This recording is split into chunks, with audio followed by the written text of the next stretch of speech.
है क्या, exocrine glands यानी बहिस्रावी ग्रंथियां के बारे में। ठीक, इसमें बहुत सारे एंजाइम आते हैं जो कि ग्रंथियां होते हैं जो कि एंजाइम को स्रावित करते हैं। ठीक, तो सबसे पहला क्या है, सेरुमेन ग्लैंड्स। ठीक, सेरुमेन ग्लैंड्स क्या होता है, तो ये कान में पाए जाते हैं जो कि मोम निकालने का काम करते हैं। ठीक, जब कान में आप देखिएगा किसी भी प्रकार का तो ज्यादा अगर गंदगी निकालते हैं तो मोम निकालते हैं, तो उसी को बोलते हैं सेरुमेन ग्लैंड्स जो कि एंजाइम होते हैं। ठीक, अभी क्या होता है लैक्राइमल ग्रंथि, उसके बाद हम जानते हैं लैक्राइमल ग्रंथि के बारे में।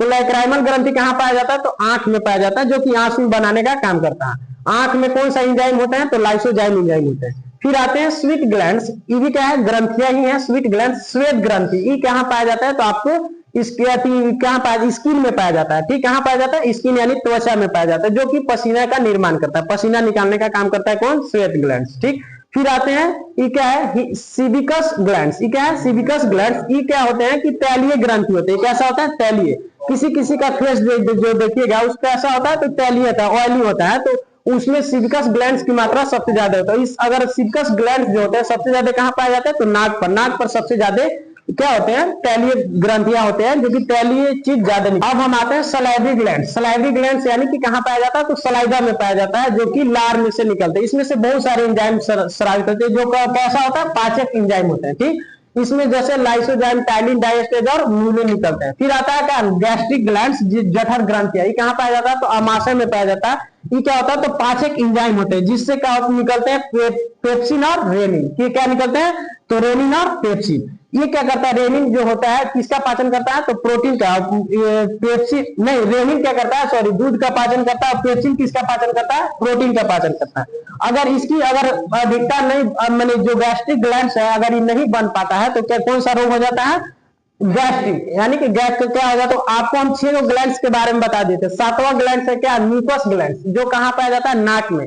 नाक में क्या पाया जाता है, म्यूकस ग्लैंड्स पाया जाता है जो कि म्यूकस एंजाइम को क्या करता है, स्रावित करने का काम करता है।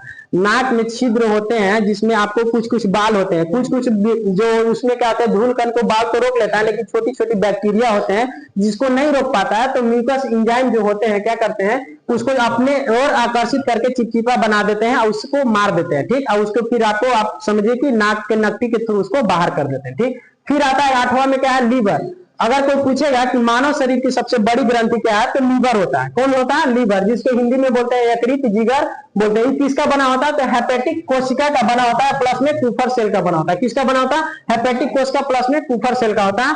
तो लीवर क्या करता है, अपनी क्षतिग्रस्त कोशिकाओं को स्वतः ही ठीक कर लेता है। ठीक, और इसका अगर कोई पूछे कि लीवर का वजन कितना होता है, तो 1.5 kg यानी कि 1.5 kg होता है। अब हम बताते हैं लीवर के बारे में। तो लीवर सबसे बड़ी ग्रंथियां होती है जो कि बहिस्रावी का अंग है। अभी क्या करता है, क्षतिग्रस्त अंगों को क्या करता है, स्वतः ही ठीक कर लेता है। यानी कि कहने का मतलब लीवर कोई आधा अपना डोनेट भी कर देगा तो लीवर अपनी क्षतिग्रस्त कोशिका को क्या कर लेगा, स्वतः ही ठीक कर लेगा।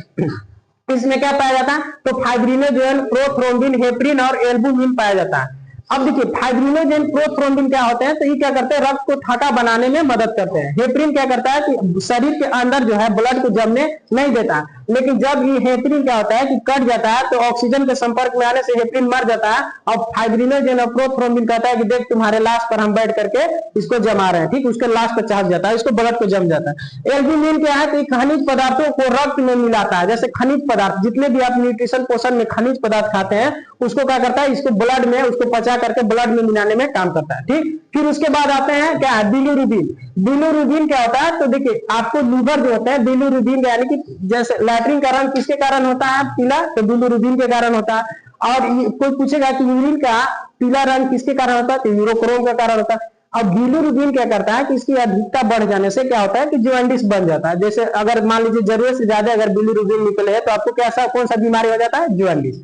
अगर कोई पूछेगा बिलिबर्डिन क्या होता है, तो जैसे लीवर जो होता है पीत बनाने का काम करता है। लीवर क्या करता है, पीत बनाने का काम करता है। और पीत बनाने का काम करता है कौन, लीवर।